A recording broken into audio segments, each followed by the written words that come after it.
Yeah, I'm Michael Carroll. I've been writing full-time for 14 years, just about. I write novels, books, anything that would pay me for. And I'm going to talk to you about writing because I know, from my experience, an awful lot of people want to write. And people say, oh, I've got a great story. Everybody's got a story inside them. And that's one of the most important things. Everybody does have a story inside them. And for most people, that's exactly where that story should stay.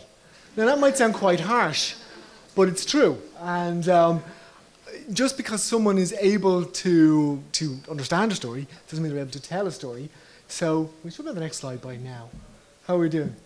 Yeah, this is an example of someone having a story inside them, as you can see. I'm not making any comments here as to what that might mean. But yeah, it is true. People aren't natural storytellers. Someone who can tell a story verbally doesn't mean they can write it down. But I'm specifically going to talk about writing here.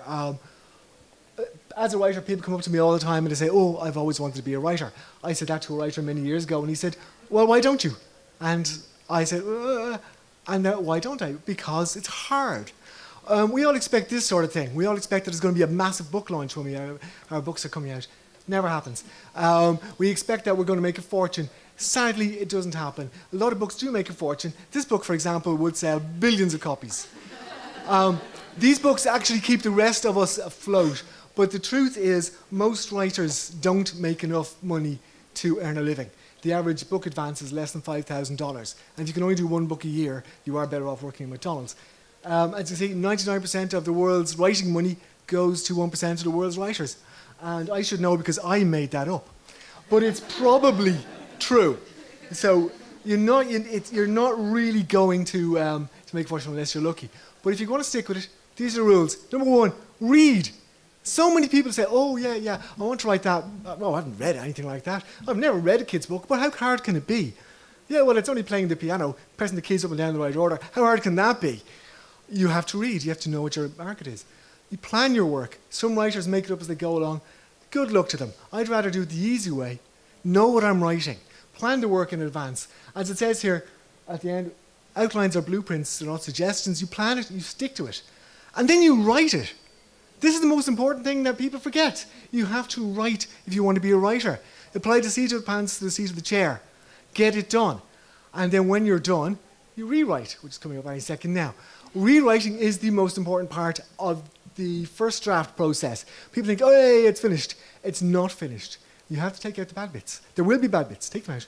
Put in good bits. You'll eventually learn quite easily which ones are good bits, which ones are the bad bits. And then, talking ain't doing. If you're talking about being a writer, that's very well, but talking about being a mountaineer does not make you climb mountains. If you want to write, you write. Write, don't talk. Very important. Telling your friends what you're going to do doesn't work. Plotting and characterization, just a quick note. The story affects the characters effect the story. If you don't know the difference between affect and effect, look it up because it's actually really important. But plotting and characterization, you have to do that first, and someone just fell from the ceiling there, that was weird. A lot of people will spend so much time wondering about this. Oh, is this the right word? It doesn't matter. Change it later. Your first job is to get the stuff out of your system onto the computer. And anybody can do that. Vomit it out of your system, and away you go. Don't sweat over it. Same with names, character names. Go to my website, michaelowncarroll.com. You'll find a name generator. Very handy. If you don't do that, call him Bob, worry about it.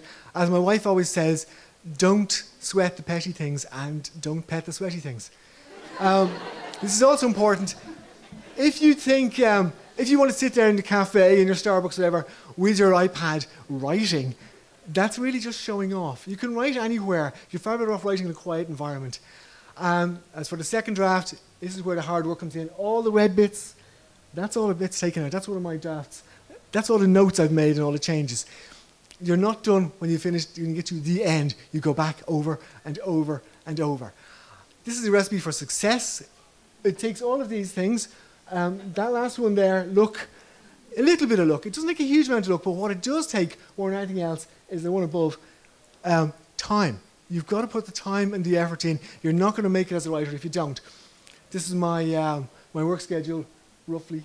I do an average of 80 hours a week, unless I'm busy, in which case I could do up to 100 or more, as my wife will tell you. She vaguely remembers me at this stage, but yeah, that's really. Eventually, though, if you keep going, you'll get this. A nice big box of books with your name on the cover. See, your name here. This will happen, but of course the problem is, by this stage you'll be working all night on your previous book. You've got maybe 2 hours sleep, then the doorbell rings and you find yourself opening the door in your pyjamas. But it's worth it. Even if the postman's giving you a weird look, you put the effort in, read, reread, write, rewrite, and you will make it if you want to. Thank you.